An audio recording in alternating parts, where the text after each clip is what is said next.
ପିଲାମାନେ ଆଜି ଆମେ ଆଉ ଗୋଟିଏ ନୂଆ ଗପ ଶୁଣିବା। ଗପଟିର ନାଁ ହେଉଛି ପରିବେଶ। ତାହେଲେ ପିଲାମାନେ ଚାଲ ଗପଟି ଆରମ୍ଭ କରିବା। ପୁରୁଣା ଯୁଗର କଥା। ଦୁଇଟି ମୂଷା ସାଙ୍ଗ ହୋଇଥିଲେ।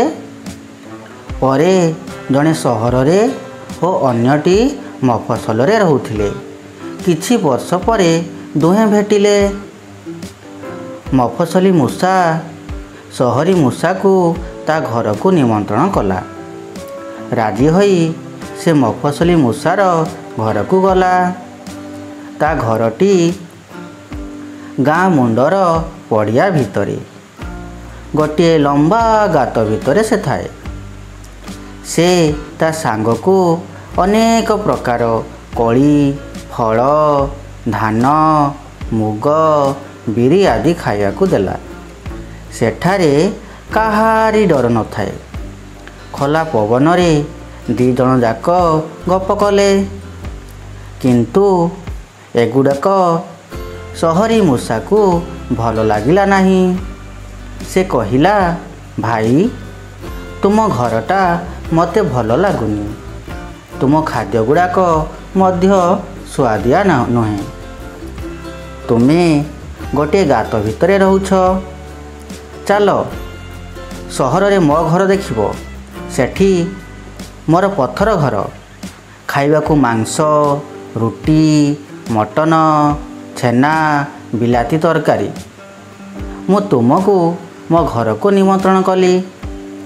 ମଫସଲି ମୂଷା ସହର ଦେଖିନଥିଲା। ସହରୀ ଜୀବନ ଦେଖିବାକୁ ଇଚ୍ଛା ହେଲା। ଦିନେ ସେ ଯାଇ ସାଙ୍ଗ ଘରେ ପହଞ୍ଚିଲା। ସେ ଗୋଟିଏ ବଡ଼ ପଥର ଘରେ ରହୁଥିଲା।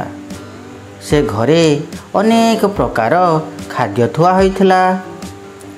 ଦୁଇ ଜଣ ମିଶି ଖାଇବାକୁ ଆରମ୍ଭ କଲେ। ହଠାତ୍ ଗୋଟାଏ ବାଘୁଆ କୁକୁର ଭୋ ଭୋ କରି ମାଡ଼ି ଆସିଲା। ଭୟରେ ଦୁହେଁ ପଳାଇ ଲୁଚିଗଲେ। ସେ ଘରର ଜଗୁଆଳି କୁକୁର। କୁକୁରଟି ଚାଲିଯିବାରୁ ପୁଣି ଦୁଇ ଜଣ ଯାକ ବାହାରିଲେ।